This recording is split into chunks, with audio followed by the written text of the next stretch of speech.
Kamis 25 Juni 2020, hearing Komisi 2 DPRD Cilegon bersama ASC, Akur Sedulur Cilegon, dan JPKP, Jaringan Pendamping Kebijakan Pembangunan dan Perwakilan Masyarakat, dengan Dinas Sosial Cilegon dan Asda 2 Pemkop Cilegon terkait dua persoalan banjir dan bansos COVID-19.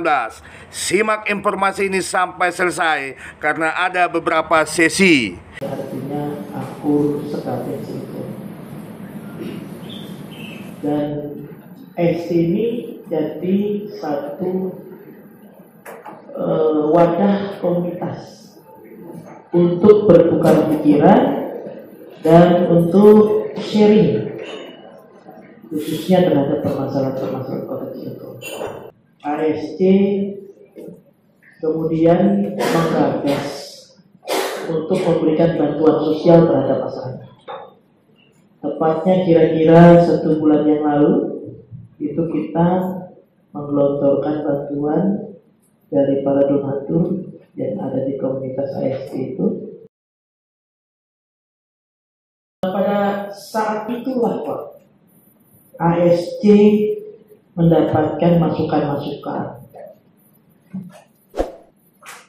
keluhan-keluhan daripada masyarakat. Dan kami juga kebetulan di ASC ini terdiri dari berbagai elemen masyarakat dan profesi, dan saya sendiri adalah sebagai advokat. ASC akhirnya mencetuskan kepada pers bahwasanya ASC terpanggil untuk memantau, memonitoring penyaluran dana bantuan COVID-19. Kami bersurat kepada wakil rakyat kami, para anggota DPRD Kota Cilegon, dan tembusan-tembusannya mungkin sudah disampaikan. Jadi Pak, pada saat pembagian tersebut, dari pembagian dari ASC hingga sampai pada pembagian bantuan sosial berupa sembako yang didistribusikan dari pemerintah Kota Cilegon, nah itu memang ada hal-hal yang patut kita jadikan perhatian bersama, terutama terhadap keterbukaan, transparansi publik terhadap dana yang dianggarkan untuk bantuan COVID-19 pada masyarakat Kota Cilegon. Tapi itu yang jadi perhatian kami, transparannya Pak. Berapa dananya, dari mana dananya, dan bagaimana pendistribusiannya. Nah kedua, ini selain dana, kami juga menemukan beberapa temuan, baik secara langsung ataupun masukan-masukan dari teman-teman atau masukan-masukan dari masyarakat. Salah satunya adalah pendataan yang acak-acakan Pak, amburadul. Ini sangat memprihatinkan. Dan selain data ini yang memprihatinkan itu, awalnya ribut, kok saya orang nggak mampu nggak didata, saya ini terdampak kok nggak didata. Ini ada aplikasi, ada ini itu masuk ke kami Pak, karena kita membuka hotline service penerima pengaduan, kita buka. Dan itu kita tampung, bahkan saya menyampaikan pada para masyarakat yang mengadu, langsung data kelurahan sampaikan dari Ibu Silvi. Kalau nggak datang ke Kesra atau Dinsos, bahwasannya saudara tidak dapat bantuan. Saya sampaikan. Nah itu berjalan Pak.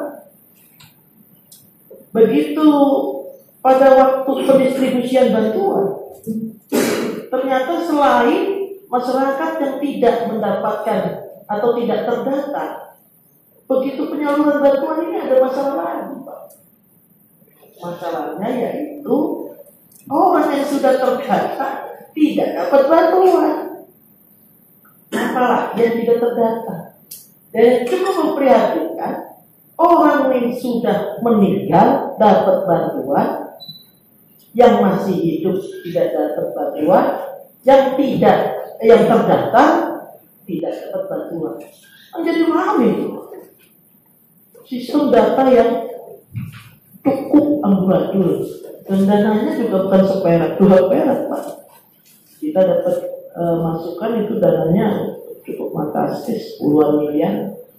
Dan kalau datanya amburadul ini membuka peluang untuk terjadinya perkeliruan, salah sasaran, bahkan sampai pada tindak pidana korupsi. Nah, di samping data yang amburadul, banyak masukan, kemudian juga dijadikan ada berita-berita yang kami terima masyarakat melalui media online.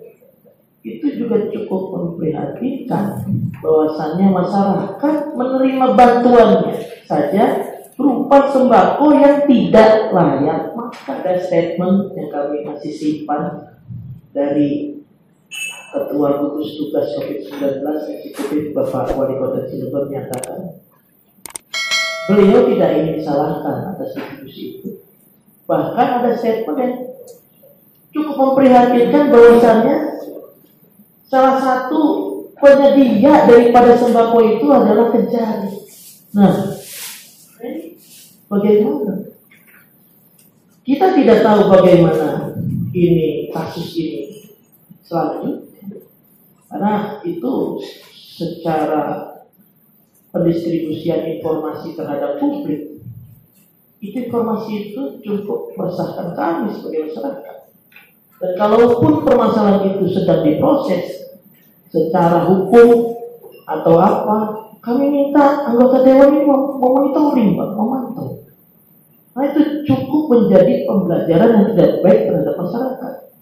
Terutama adalah cita-cita kita menegakkan clean government. Ini sangat memalukan sekali.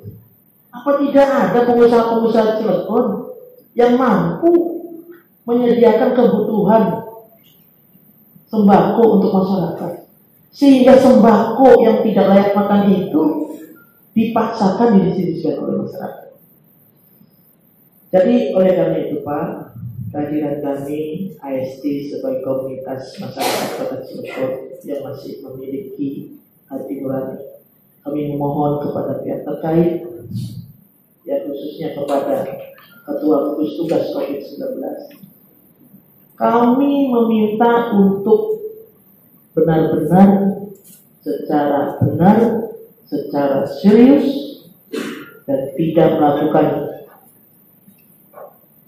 kebijakan-kebijakan yang berbenturan dengan hukum,